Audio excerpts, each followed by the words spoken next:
Bienvenue à ce dernier épisode de Mémoire digitale, une saison remplie d'innovants, d'innovateurs, d'innovation. Ça a été très, très stimulant pour moi d'avoir la chance de parler avec tous ces gens-là.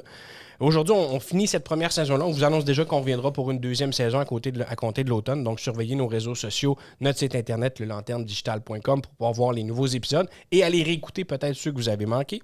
Bien entendu, Spotify, Amazon, Apple, on est partout et sur YouTube également. Vous aurez les liens dans le descriptif de l'émission. Aujourd'hui, je suis assez content de te recevoir, Serge. Bonjour, comment vas-tu? Ça va très bien, merci. Serge, qui est à la tête de Lanterne Digital depuis 2003, donc président fondateur de Lanterne Digital. Lanterne Digital, c'est le studio d'où on enregistre ces merveilleux podcasts-là.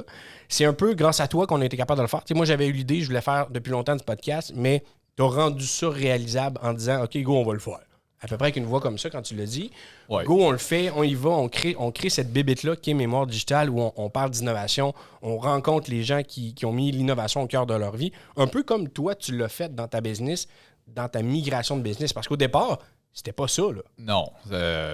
Tout le parcours, c'est un accident en slow motion. c'est un peu ça. C'est une catastrophe au ralenti constant. Oui, exactement. Des erreurs par-dessus erreurs, puis tu apprends des erreurs, puis tu essaies d'apprendre, tu essaies d'évoluer avec ça. Ça fait que la progression de Lanterne Digitale, ça suit un peu ma progression à moi. Apprendre à justement avoir une équipe un peu plus grosse tout le temps, apprendre à bien connaître les gens, apprendre à devenir un bon leader. C'est ce qui, selon moi, fait partie de mon cheminement. Là. C'est un cheminement, c'est de l'apprentissage de leadership. Mais qu'est-ce qui t'a initialement...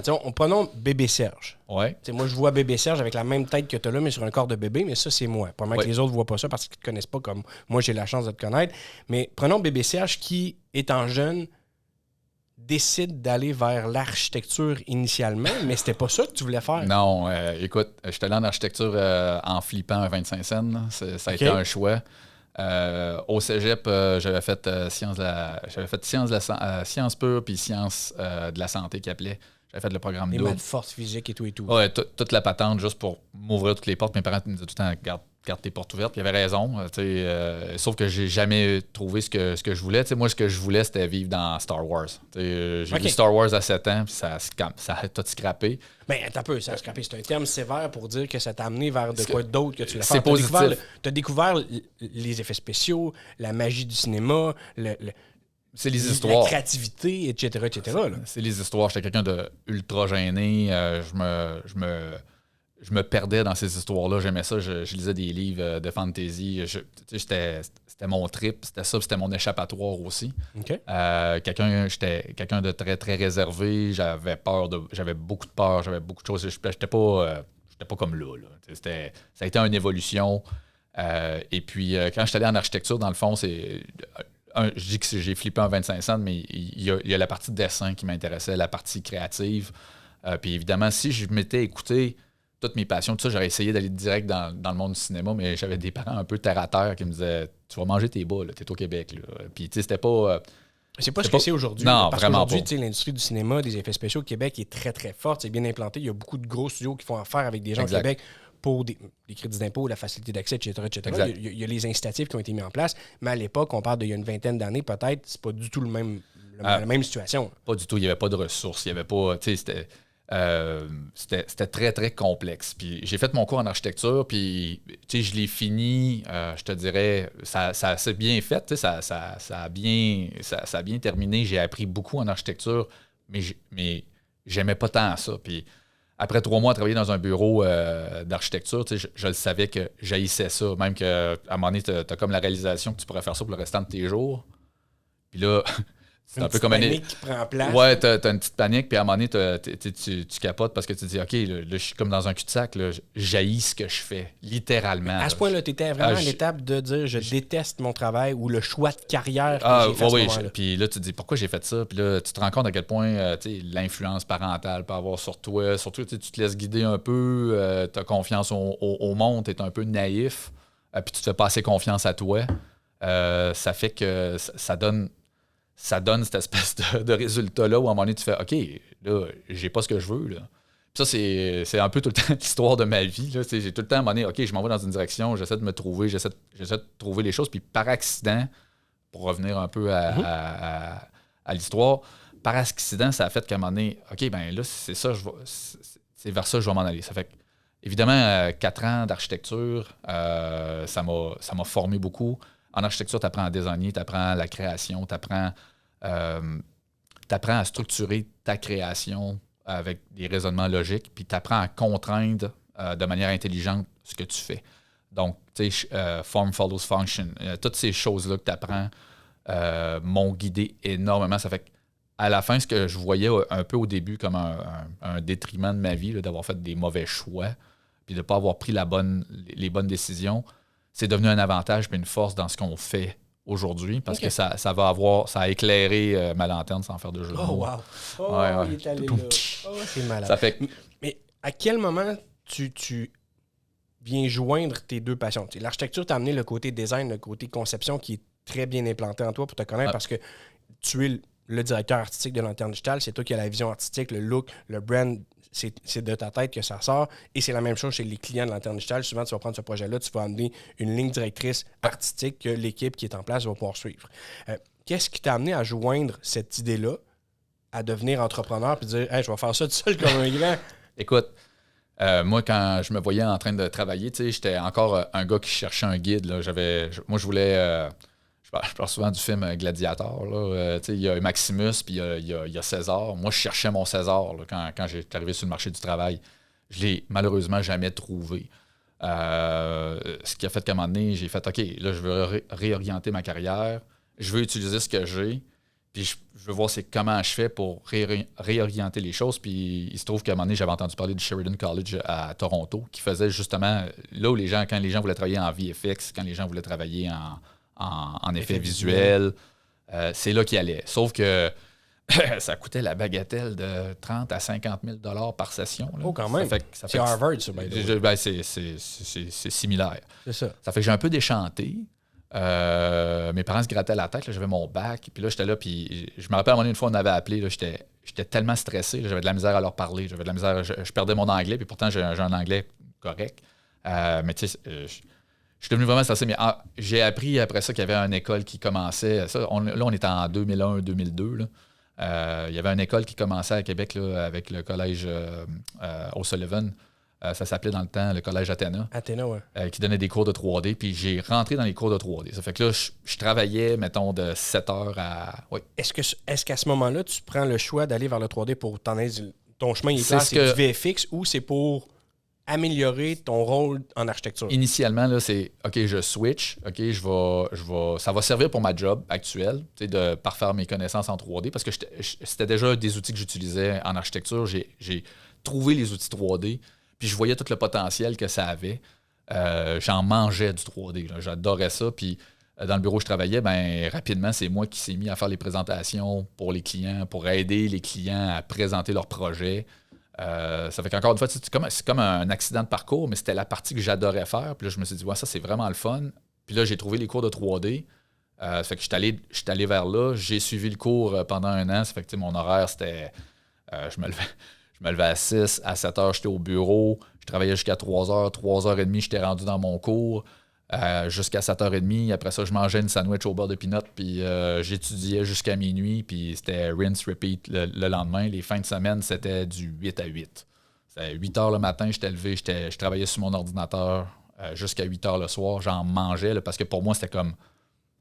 J'en avais besoin parce que c'était une question de survie. C'était une bouée à ce moment-là. Ouais, Athéna devenait une bouée pour toi de dire OK, c'est ma façon de quitter quelque chose que je déteste viscéralement, que je me suis rendu compte que j'aime pas. Écoute, puis que là, je vais être capable de passer à autre chose tranquillement pas vite. T'es en train de réaliser que ce que tu fais, là, toutes les fibres de ton âme sont en train de mourir. Là. Puis ça va te tuer. C'est ça. Là. C'est à ce point-là. Oui, c'est à ce point-là. C'est okay. Ben là, en plus de ça, c'est à travers les yeux d'un gars qui est au début de la vingtaine. Là. Tu connais pas grand-chose. Puis en même temps, tu as l'impression d'en connaître plein. Tu sais tout à 20 ans. Oui, c'est ça. Puis là, tu te rends compte, j'ai fait vraiment fausse route. Faut que je change ça. Ça fait que t'es comme c'est vraiment de la survie, mais ça m'a poussé ça m'a donné une drive. Faut dire aussi qu'avec tout ça, quand j'étais dans ce monde-là, je me sentais compétent. Je me sentais, tout de suite, j'étais capable, je catchais les choses. Du dessin, il y en a qui parlent de Photoshop. Là. Moi, j'ai connu Photoshop quand ça s'appelait MacPaint. Ça fait OK, ça fait on monte à loin. Là. J'avais 14 ans quand j'ai commencé à jouer là-dedans. Je voudrais pas dire ton âge devant toi, on monte quand même à loin. Là. Ah, j'ai 46, là, ou 39 ans depuis 7 ans, comme j'aime dire. Mais tout ça pour dire que tous ces choix-là ont fait qu'à un moment donné, ça a fait OK, là, j'ai comme 2 choix. Là. Ben non, je m'en vais. Après j'ai fini mon cours au Collège Athéna, j'ai gagné le prix du marché international du multimédia de Montréal. Félicitations. Ça m'avait donné justement une licence de 3D Max commerciale. Tu l'utilises-tu encore? Oui. Pour vrai? Oui, elle est encore en utilisation. Elle est encore active, ça, c'est Oui, cool. c'est ça. Fait que j'avais gagné ça, puis je m'étais reviré vers mon ancien patron à l'époque, puis j'avais dit, gars, j'ai 2 choix. Là. C'est soit je m'en vais, puis je m'en vais à Los Angeles, là. C'est là que je m'en allais. Ou je reste ici, puis on part de quoi. Puis j'ai une petite idée sur quoi faire, puis j'ai mon père qui aimerait ça être en affaires aussi avec moi, puis tout ça. Ça fait que quand on a commencé avec cet architecte-là, avec mon père, on a commencé Lanterne Digitale. C'est moi qui ai choisi le nom. C'est moi qui étais au front là, à faire tout ce qu'il y avait comme travail. Évidemment, mon travail d'architecte m'amenait du travail un peu. C'était 2 investisseurs passifs, probablement, à l'époque, un peu. Oui, c'est ça, exactement. Ils m'ont beaucoup aidé. Là. Les 2, chacun était diamétralement opposés. Finalement, ils ne s'entendaient pas bien, ce qui fait qu'à la fin, on s'est tous quittés. Moi, j'ai continué avec Lanterne Digitale. Je suis devenu l'unique propriétaire. Puis, ça a fait aussi que j'ai trouvé ma voie pendant tout ce temps-là. Ça a été long là, et fastidieux. Là. C'est un 7 ans à peu près, là, je te dirais. On a commencé en architecture. En architecture, c'était pas un bon milieu pour développer du 3D. Sauf que tu le sais pas au début, il n'y a personne vraiment qui est là pour t'en parler. C'est ta première niche aussi. Il faut quand même pas renier tout ce qui s'est passé. Non, architecte de formation, tu dois avoir une facilité à ce moment-là à déjà faire ces présentations-là pour les clients. Oui, ben tu sais, côté architectural, ça n'avait plus de secret pour moi. Là. Je faisais ça en claquant des doigts. Là. C'était comme, je savais tout de suite comment présenter un projet, je savais tout de suite qu'est-ce qui était, comment j'avais déjà une sensibilité sur le côté marketing. J'avais appris beaucoup, j'ai vu des conseils des citoyens, j'ai vu toutes sortes de choses. Là. En ayant été de l'autre côté, de ceux qui devaient présenter, puis de ceux qui devaient monter ces projets-là, c'est sûr que cette connaissance-là que tu avais acquise était très utile dans ta nouvelle job. Oui, ben en fait, c'est comme je veux pas dire que j'ai un PhD, là, c'est pas ça, mais c'est un peu comme un PhD en marketing que tu fais parce que tu arrives devant du monde, tu as quelqu'un qui veut vendre de quoi à du monde qui le veulent pas. Puis tu le vois, puis ça se cogne. Tu vois toutes les erreurs de communication que le monde font. Tu vois. Ça fait que c'est un crash course. Tu apprends, tu vois plein de choses, puis j'étais pas nécessairement celui qui était au front. J'étais celui qui était le backbencher en arrière, qui regardait tout ça aller, puis qui prenait des notes, puis qui faisait OK, ça marche, ça marche pas. Puis en même temps, je voyais les erreurs que le monde faisait. Tu apprends beaucoup avec des fois, tu n'as pas besoin d'un mentor. Hein, tu as juste besoin de voir le monde autour de toi faire des erreurs. Mais il faut que tu sois capable de les voir, de les comprendre. Oui. C'est ça qui est une étape importante dans l'apprentissage de tout ça. Pour toi, le 3D, là, on a vu l'architecture, on a vu le rêve de faire des effets spéciaux. C'est quoi le 3D? Qu'est-ce que le 3D t'apporte? C'est bon. Sais-tu, je m'attendais à plein de questions de toi à ce matin, là, mais celle-là, je ne m'attendais pas à celle-là. Ben, le 3D, c'est un outil. C'est tout simplement un outil. C'est comme un crayon, c'est comme un marteau. Puis à travers cet outil-là, tu es capable de présenter plein de choses, tu n'as aucune limite. Fait que le 3D, là, c'est aucune limite. T'en as pas. T'as pas de gravité. Tu peux mettre ton objet là dans ta scène. Là. Il reste là, il tombera pas. Tu pourrais le simuler si tu veux. Il y a pas de limitation. Puis c'est un outil qui est très, très, je vais dire, cost-effective. Rapidement, tu peux arriver quand tu es habile avec. De la même manière qu'avec un menuisier va être habile avec le bois, si tu es habile, tu vas être capable de faire tout ce que tu as en tête, tel que toi tu l'imagines, ou tel que quelqu'un d'autre l'imagine. Est-ce que c'est ce qui t'a amené au 3D, ce limitless-là, ce pas de limite-là, de tu peux faire ce que tu veux dans l'environnement que tu veux, comme tu veux, puis de créer du micron jusqu'à une galaxie? Oui. Ben, en fait, à un moment donné, tu réalises toutes les possibilités que ça a. Puis là, comme tout entrepreneur, tu te dis, crime, tout le monde va le voir. Puis c'est étonnant de voir comment les gens... C'est pas à cause que tu as quelque chose de bon, de puissant entre les mains que le monde le voit. Hein. Ça fait que là, tu apprends, tu te casses la gueule à montrer aux gens comment ces choses-là peuvent être utilisées. Parce qu'au début, quand je me promenais avec ma petite valise avec des CD, là, dans le temps, il y avait des CD. Là. Tu te rappelles? Oui, c'était rond. C'est ça. C'était rond. J'ai même connu les mini-disques. Oui. Puis, en fait, la beauté de la chose, c'est que quand je suis arrivé, il y en avait quelques-uns avant moi qui avaient essayé de vendre des choses à du monde, puis ils n'étaient pas bons.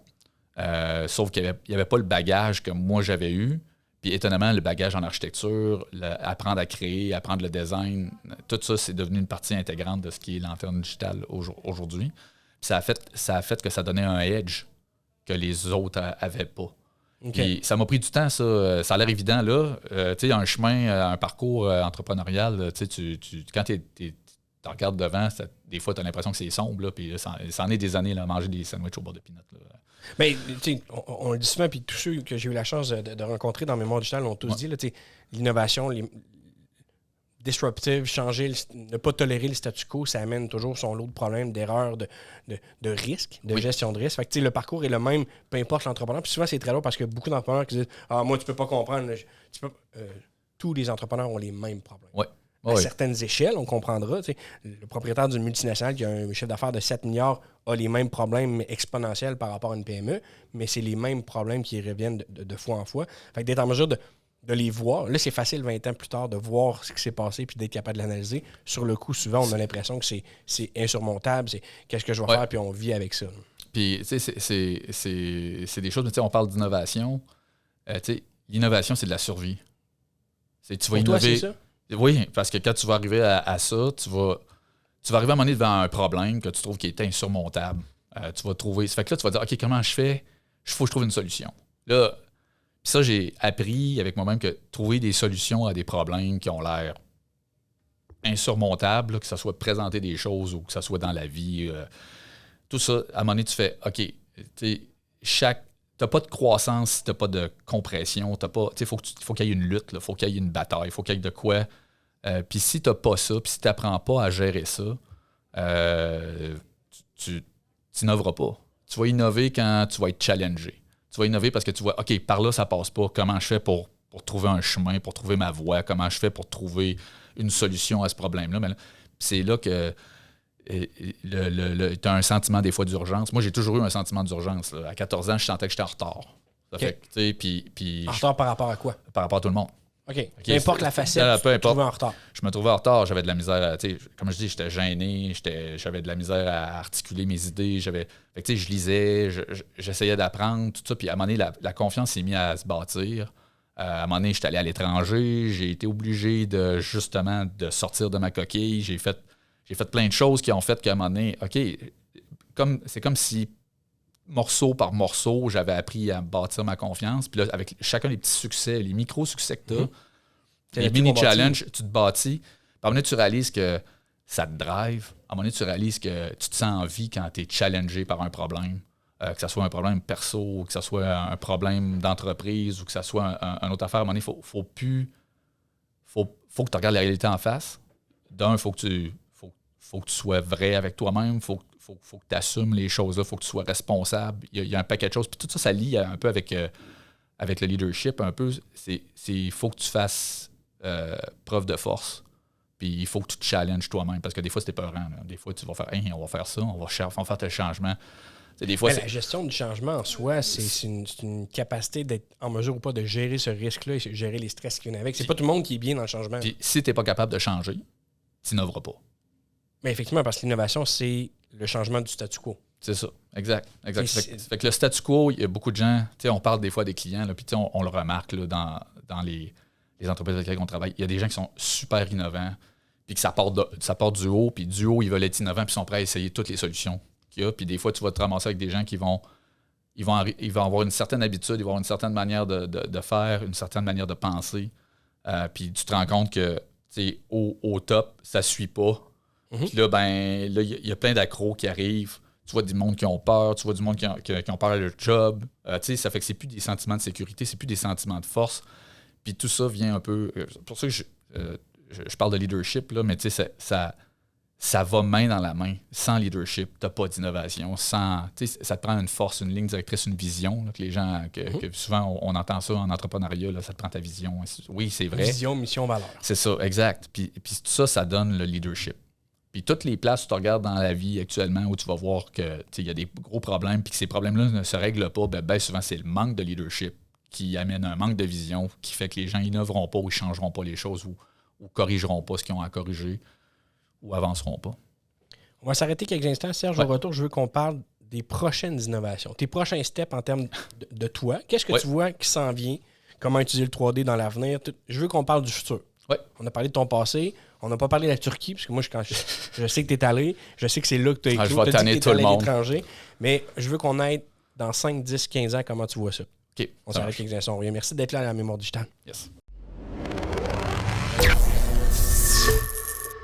Toujours dans Mémoire digitale, on digitalise la mémoire de Serge Morin, qui est président fondateur de Lanterne digitale, que je remercie en passant, qui est là où on est en mesure d'enregistrer nos épisodes de Mémoire digitale et qu'on a lancé ça avec la production de Lanterne digitale. Dernier épisode de la saison, finissant en grand, finissant avec toi. On peut d'ores et déjà dire qu'on a une deuxième saison, right? Oui. Parfait. Oui, tout à fait. Il l'a dit on tape, on est correct. C'est correct, j'aurai une deuxième saison. Je pense qu'il va même y en avoir une troisième. Il y a certainement des choses qu'on va faire évoluer. Tu sais, moi-même, en écoutant les émissions, il y a des choses que je vois, il y a des questions que j'aimerais qu'on pose. J'ai des choses que... Encore une fois, je reviens sur le leadership. C'est le genre de choses que j'aime parce que c'est de voir comment les gens vont croître, justement. Là. C'est ça que je trouve intéressant. Puis, en fait, tu le fais très bien, là, by the way. Ça fait que... Merci, non, mais il faut le dire, ce qui permet de bien avancer, c'est d'avoir une bonne équipe. Puis j'ai une équipe formidable. Ça fait que... Ça prend ça. De bien s'entourer, c'est souvent une des erreurs que beaucoup d'entrepreneurs font au début, de mal s'entourer, de ne pas accepter de s'entourer aussi. Non, je suis capable. Ah, non, je vais le faire tout seul. Non, ça va. Non, je vais le faire. Non, c'est correct, je vais le faire. Souvent, ça, c'est une erreur qui est récurrente dans plusieurs entreprises. Ça s'appelle l'ego, plus souvent qu'autrement. L'ego ou des choix. Tu dis, ah non, mais là, gestion des cash flows, gestion de liquidité, ben là, si je paye 1000$ pour ça par quelqu'un d'autre, je peux le faire, je vais sauver 1000$. Mais le temps que tu perds à faire, il y a un paquet... Il y a beaucoup d'équations qui rentrent en ligne de compte. Il y a un paquet de choses là, qui rentrent dans l'équation, comme tu dis. Mais au centre de tout ça, tu as le preneur de décision. Puis lui, il est en travers de son chemin tout le temps. Moi, je suis en travers de mon chemin. Tout le temps. On l'est tous un peu. Oui, c'est ça. Jusqu'à temps qu'on comprenne qu'on l'est, on va le demeurer. Oui, mais encore une fois, puis tu as des vieux réflexes. Pour tu te dis, ça y est, hey, je me suis conquis. Je me suis amélioré. Puis là, la semaine d'après, tu réalises que tu as une réaction, puis là, tu fais comme crap. C'était pas réglé. C'est pas réglé, ça revient encore. J'aimerais étendre sur le divan du psy. Ça prend beaucoup d'introspection. Ça prend beaucoup d'humilité. Fait qu'il faut que tu réussisses à voir c'est quoi tes forces, tes faiblesses. Tu as des super forces en termes de vendeur que moi, j'ai pas. Moi, toutes c'est toutes des qualités apprises. Là. C'est pas du inné. C'est tout du... Acquis. Tout de l'acquis. C'est comme quand je faisais du jiu-jitsu. J'avais aucun réflexe. Zéro. Le jiu-jitsu, c'est assez important, par exemple. C'est assez important. Sauf que j'avais des routines que quand j'ai remarqué, j'étais capable d'aller super vite puis de les assimiler. Mais tu prenais le lead de l'action. Tu tombais pas en mode réaction parce qu'en mode réaction, c'était faible. C'est ça, exactement. Ça fait que, tu sais, j'étais comme... c'est pour ça le sensei à l'époque, Jacques Gaulin, il est décédé aujourd'hui, là, malheureusement, mais il me prenait des fois comme exemple, là, parce que c'était le fun, parce que quand il faisait les frappes, J'étais comme un chevreuil sur un autoroute. Oui, exactement. Je réagissais même pas. J'étais quoi? Qu'est-ce qui s'est passé? Puis j'étais rendu à terre. Puis ça fait un bel exemple à donner. On va prendre Serge pour taper dessus. C'est ça. Mais non, mais c'était un peu ça. Mais bref, tout ça pour dire que il y a beaucoup de choses. Tu sais, quand je dis qu'il y a une évolution, il y a aussi, puis il faut à un moment donné que tu apprennes à apprendre. Il faut que tu te laisses les chances. Tu vas faire des erreurs. Moi, quand je faisais des erreurs, là, j'étais capable de me morfondre pendant des semaines, si c'est pas des mois. Je pourrais même te dire que des fois, mettons, je me couche la nuit puis je vais penser à une affaire qui s'est passée quand j'étais au secondaire puis ça va... C'est loin, là. Oui, ça va... C'est comme ça. Je dirais une bonne phrase connue, le « get over it, man ». Oui, tout à fait. Tout à fait. Non, mais tu sais, c'est comme...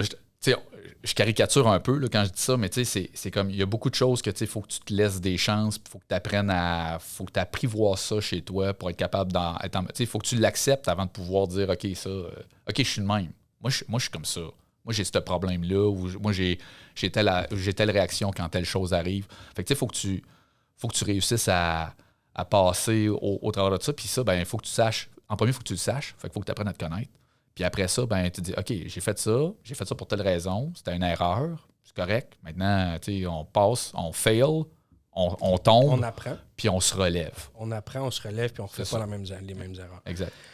Déjà, de mettre un podcast dans une stratégie marketing d'un studio d'animation 3D, Ah, c'est ta faute, ça.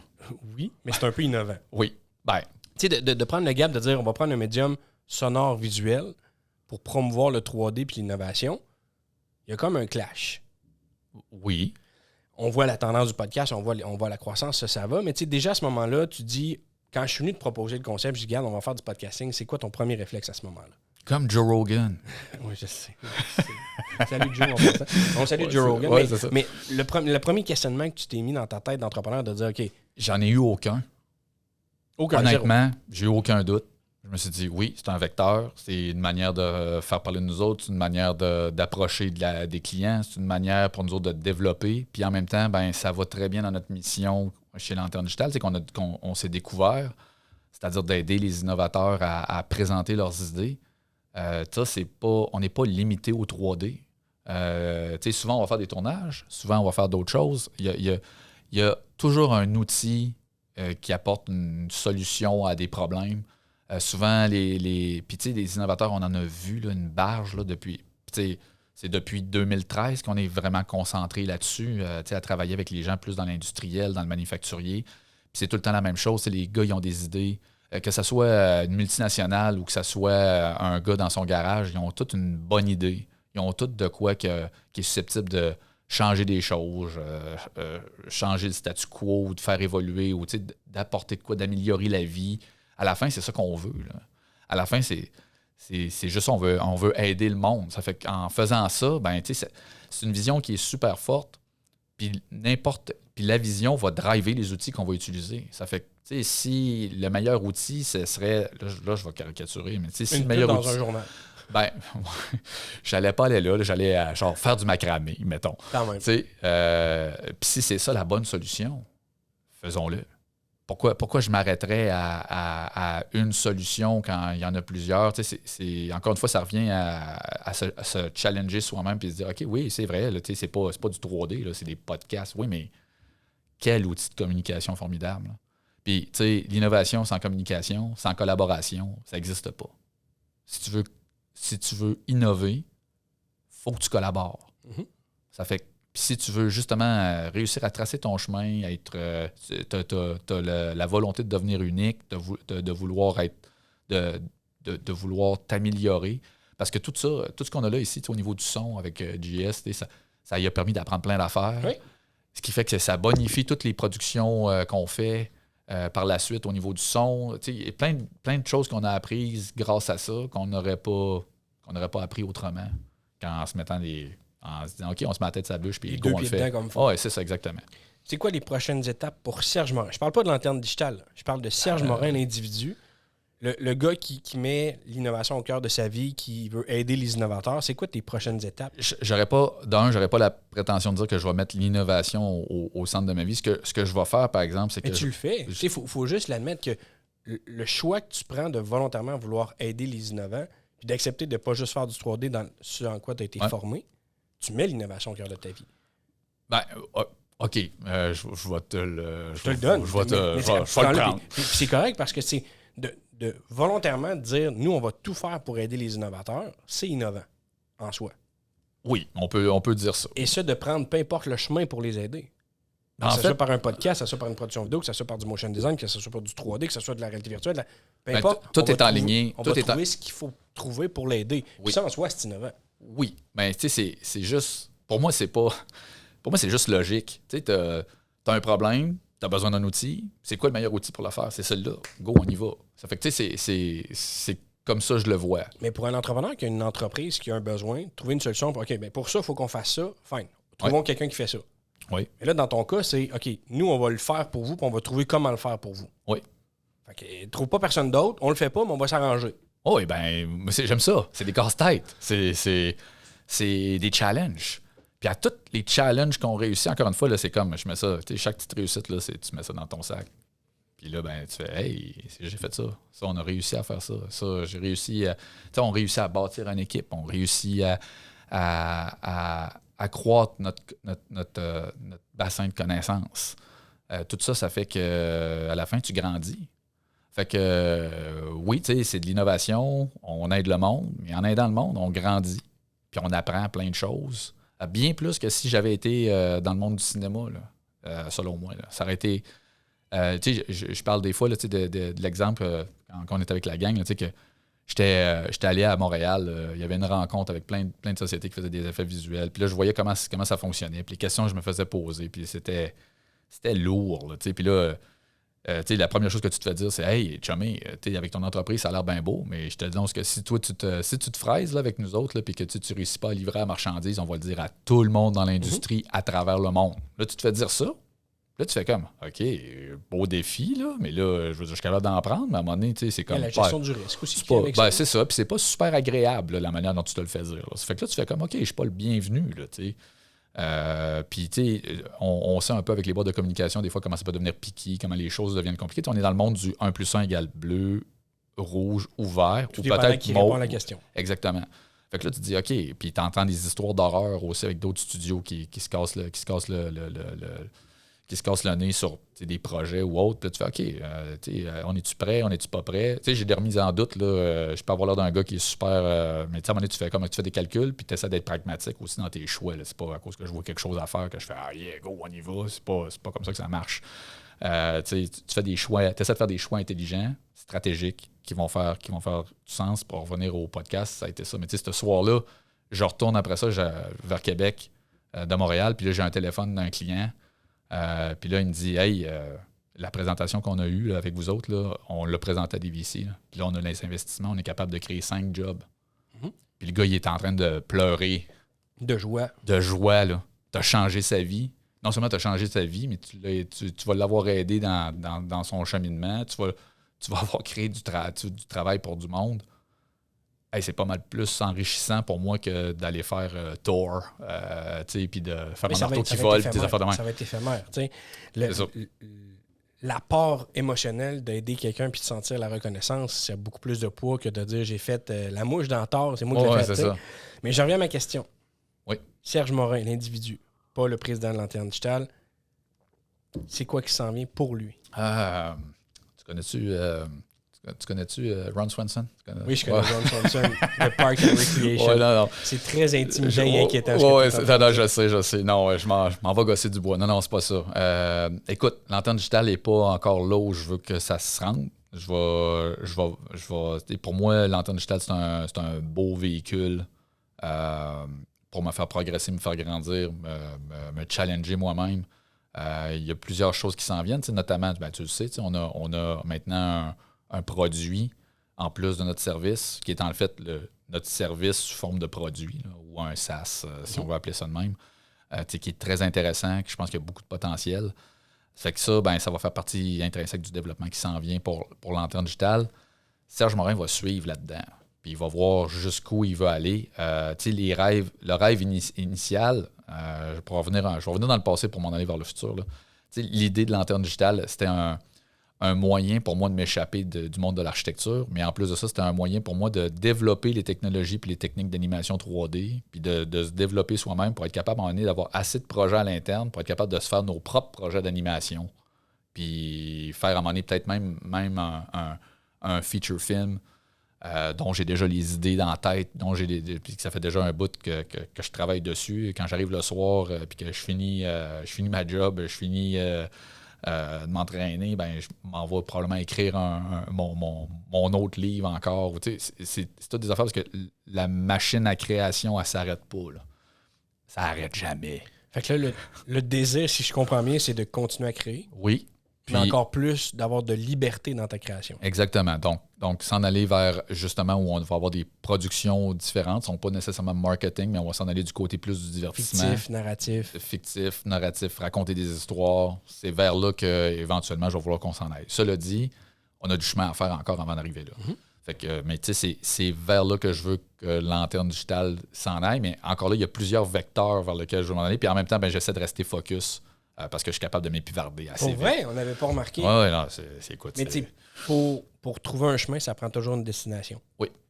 Oui, exactement. Mais là, tu sais, c'est pour ça que je suis très...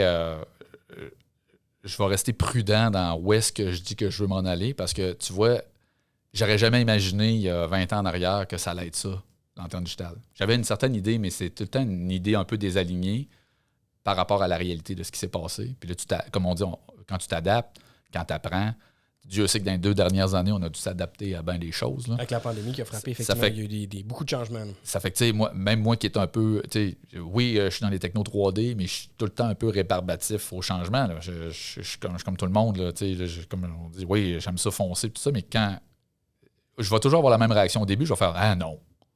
Après ça, je vais me mettre à réfléchir. Pour te connaître un peu, ta première réaction va être un scénario catastrophe. Oui, toujours. Puis après, tu vas le désamorcer. Oui. Oui, le névrosé en dedans de moi qui a 12 ans, là, qui a peur de tout, il est toujours là. Mais tu sais, il m'aide, là, ce gars-là. Mais il t'aide parce qu'il te permet d'éclairer ton chemin et de prendre les bonnes décisions, du moins diminuer le risque dans tes décisions. Oui, c'est ça. Tu sais, il y a la part de risque, puis à un moment donné, tu te dis, OK, quelle part de risque je suis prêt à prendre? Puis il y a des choses, à un moment donné, tu vas dire, OK, I'm all in. Tu sais, c'est tout de suite. Il y a bien des situations où je vais faire, non, ça j'ai aucun bug avec ça. On y va, go. Ça fait encore là, ça va dépendre des conditions, ça va dépendre de ci, de ça. Comme n'importe quel entrepreneur, c'est 2 colonnes, tu regardes les risques, tu regardes les bénéfices, puis tu fais OK. Jusqu'où je suis prêt à aller. C'est ça, exactement. Merci Serge de t'être prêté au jeu de mémoire digitale. Ça fait plaisir. Très intéressant de rentrer dans ton univers, dans ta tête, de voir le chemin. Je le connais un peu parce qu'on se connaît bien quand même, en toute transparence. Mais c'est le fun de voir à quel point cette vision-là créative t'habite beaucoup plus que même, je pense, toi, tu peux le penser. Écoute, j'apprends à me connaître moi-même. Ça fait que Merci d'avoir accepté qu'on digitalise ta mémoire. Ça marche. Vous pouvez voir tous les épisodes, bien entendu, sur Lanterne Digitale, YouTube, Amazon Music, Spotify. On est partout. C'était le dernier épisode de cette saison-ci. On va revenir à compter de septembre avec des nouveaux invités qu'on a déjà. Je vous le donne en mille. On a encore d'autres innovants. Il y en a tellement. Il y a tellement d'innovations différentes et il y a tellement de choix innovants pour chaque personne. C'est insoupçonné la qualité des gens qu'on a ici au Québec puis qu'on n'en entend pas assez parler. Effectivement, mais déjà, je peux te dire que dans la 2e saison, on s'en va en Europe. Oui. On aura des invités, des Français qui ont travaillé dans les premières étapes du motion capture, qui seront avec nous dans les épisodes qui s'en viennent. Donc, restez là. Un gros merci. Je remercie encore une fois Lanterne Digitale parce que c'est grâce à eux qu'on est capable de faire mémoire digitale. Et puis, on se voit lors de la prochaine saison. Bye tout le monde.